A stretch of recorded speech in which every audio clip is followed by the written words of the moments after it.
Ja, moje ime je Tomaž Vozelj, prihajam iz Društva kuharjev in slaščičarjev Slovenije, ker dejansko trenutno še malo predsedujem temu društvu.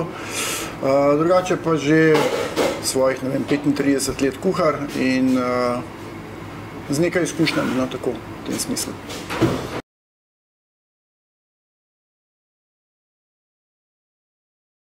V svojem poslu možnost spremljati to študentsko ponudbo. Res je, da je zelo raznolika, to se pravi, da študent lahko dobi od nekega hitrega obroka do nekega konkretnega kosila. Res je, da študentje pač izberejo tisto, kar jim najbolj leži. Je pa na drugi strani tudi res, da ta ponudba v smislu, bom rekel, nekega poudarka na zdravju, bom rekel, študentov ni glih najboljša, ker primanjkuje, bom rekel, kar nekaj teh osnovnih sestavin, ki smo jih danes tukaj prikazali. Predvsem mislim tukaj v smislu neke zelenjave, nekih kvalitetnih juh, v končni fazi tudi omak. In menim, da bi bilo na tem področju marsikaj treba še premakniti. In na drugem koncu, če izhajam iz tega, da je ta prehrana namenjena dejansko študentom v času kosila, ko imajo čas med predavanji ali predno odidejo na predavanja, da so ta kosila ali te obroki, to se pravi, tudi prilagojeni načinu njihovega življenja. To se pravi, če študent pride z predavanja in gre potem na predavanje, da je to obrok lažji. Ponudnik dejansko mora se najprej ujeti v cenovno politiko, ki jim je na voljo. Res je, da študentje vedno gledajo, bom rekel, ceno obroka, to se pravi, koliko morajo doplačati.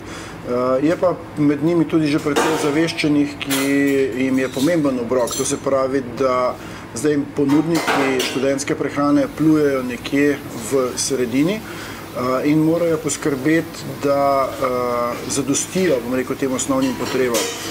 In na drugi strani, da imajo dovolj kvalitetna živila pri pripravi tega obroka in da če že se skupaj pripravljajo, da pripravijo ta živila v takem smislu, da v njih ostane čim več, to se pravi, da ima študent res potem tisto kvalitetno prehrano na krožniku.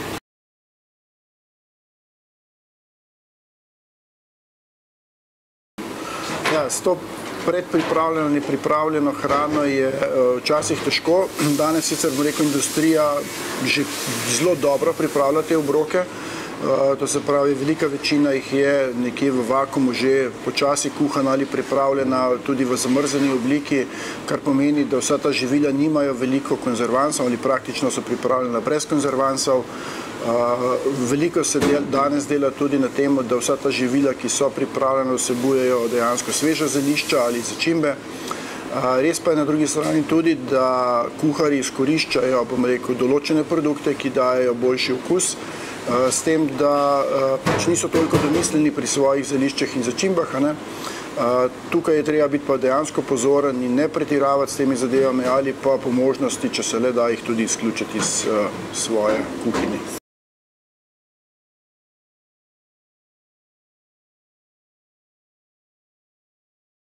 Ja, možnosti je veliko. Prvič je to, da je danes zelo popularno ponuditi na krožniku nekaj, kar je lokalno.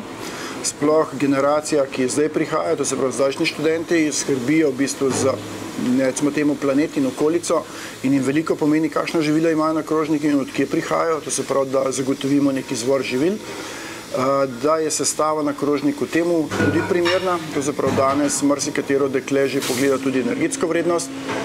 In na drugi strani imamo vedno več študentov, ki skrbijo tudi za to, ker imajo, bom rekel, določene alergije na določena živila, da so ta živila, ki so uporabljena, dosti transparentno tudi predstavljena.